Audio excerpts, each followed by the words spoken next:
Louvado seja o nosso Senhor Jesus Cristo. Vamos à leitura do dia 25 de setembro, 26º domingo do tempo comum. Combate o bom combate da fé, conquista a vida eterna, para a qual foste chamado. Tema: missionária, combater o bom combate e guardar a fé.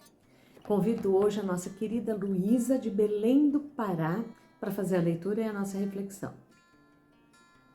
Leitura da profecia de Amós.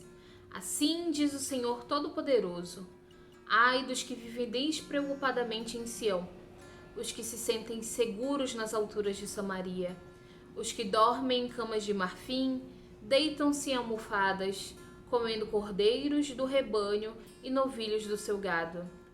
Os que cantam ao som de harpas, ou como Davi, dedilham instrumentos musicais. Os que bebem vinho em taças e se perfumam com mais finos ungüentos e não se preocupam com a ruína de José. Por isso, eles irão agora para o desterro na primeira fila, e o bando dos gozadores será desfeito. Leitura da primeira carta de São Paulo a Timóteo. Caríssimo, tu és um homem de Deus, foge das coisas perversas, procura a justiça, a piedade, a fé, o amor, a firmeza, a mansidão. Combate o bom combate da fé, conquista a vida eterna, para a qual foste chamado e pela qual fizeste tua nobre profissão de fé diante de muitas testemunhas. Diante de Deus, que dá a vida a todas as coisas, e de Cristo Jesus, que deu o bom testemunho da verdade perante Pôncio Pilatos, eu te ordeno: guarda o teu mandato íntegro e sem mancha até a manifestação gloriosa de nosso Senhor Jesus Cristo. Esta manifestação será feita no tempo oportuno pelo bendito e único soberano, o Rei dos Reis e Senhor dos Senhores, o único que possui a imortalidade e que habita numa luz inacessível, que nenhum homem viu nem pode ver. A ele honra e poder eterno. Amém.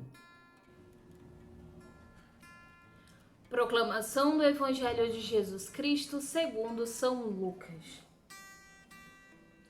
Naquele tempo, Jesus disse aos fariseus: havia um homem rico que se vestia com roupas finas e elegantes e fazia festas esplêndidas todos os dias. Um pobre, chamado Lázaro, cheio de feridas, estava no chão à porta do rico. Ele queria matar a fome com as sobras que caíam da mesa do rico. E, além disso, vinham os cachorros lamber suas feridas. Quando o pobre morreu, os anjos levaram-no para junto de Abraão. Morreu também o rico e foi enterrado. Na região dos mortos, no meio dos tormentos, o rico levantou os olhos e viu de longe Abraão com Lázaro ao seu lado. Então gritou: Pai Abraão, tende piedade de mim. Manda Lázaro molhar a ponta do dedo para me refrescar a língua, porque sofro muito nestas chamas. Mas Abraão respondeu: Filho, lembra-te que tu recebestes os teus bens durante a vida, e Lázaro, por sua vez, os males. Agora, porém, ele encontra aqui consolo, e tu és atormentado. E, além disso, há um grande abismo entre nós. Por mais que alguém desejasse, não poderia passar daqui para junto de vós, e nem os daí poderiam atravessar até nós. O rico insistiu: Pai, eu te suplico, manda Lázaro à casa do meu pai, porque tenho 5 irmãos. Manda preveni-los, para que não venham também eles para este lugar de tormento. Mas Abraão respondeu: Eles têm Moisés e os profetas, que os escutem. O rico insistiu: Não, pai Abraão, mas se um dos mortos for até eles, certamente vão se converter.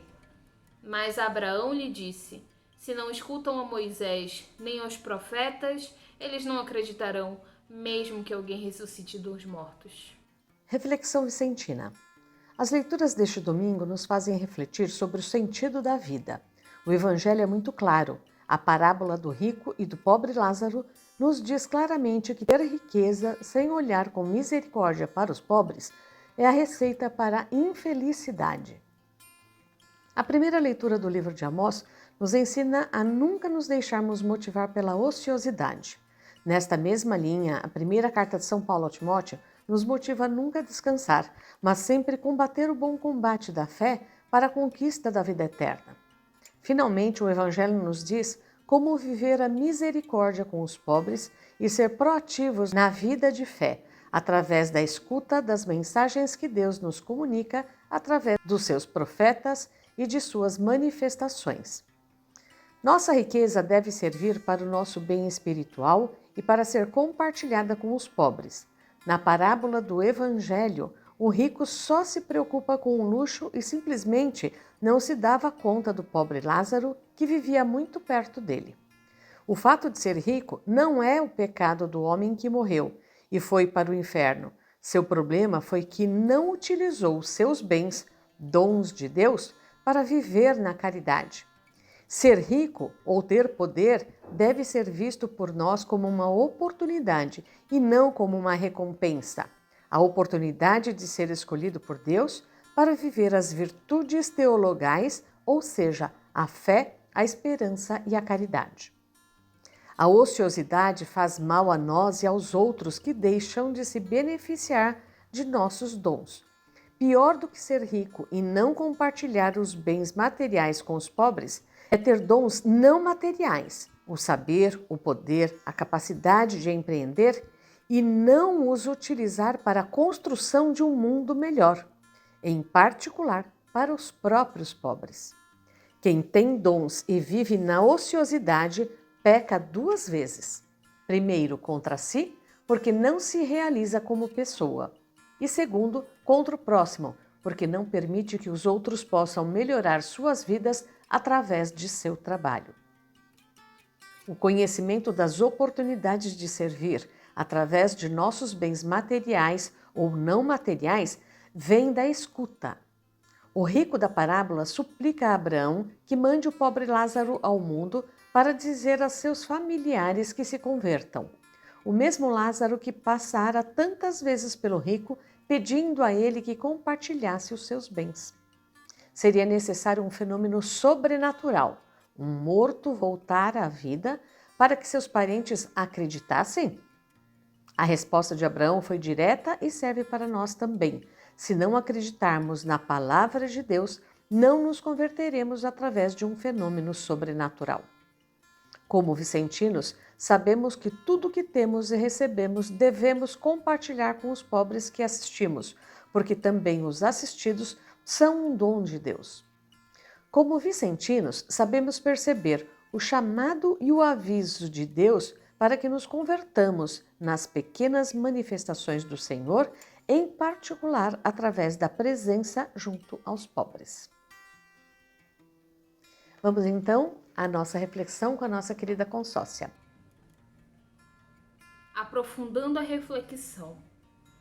Qual a mensagem dos textos bíblicos para a nossa vida e para a nossa missão vicentina? Somos atentos a tantos Lázaros que ficam caídos, suplicando ajuda bem próximos de nós? Acreditamos nas exortações da palavra de Deus e nos clamores da história que nos falam de Deus, ou ficamos esperando acontecimentos extraordinários para tomar as nossas decisões? Que nós possamos levar estas reflexões para além deste nosso momento, colocá-las em prática, em exercício no nosso dia a dia, enquanto seres humanos, cristãos e vicentinos que somos. Que nós possamos enxergar e não apenas olhar os tantos Lázaros no nosso caminho, que nós possamos agir com amor, com zelo, tal qual São Vicente de Paulo, com as suas virtudes, nos deixou como legado, e que nós possamos ser instrumentos ativos de Deus para a ação do Espírito Santo. Louvado seja o nosso Senhor Jesus Cristo. Para sempre seja louvado.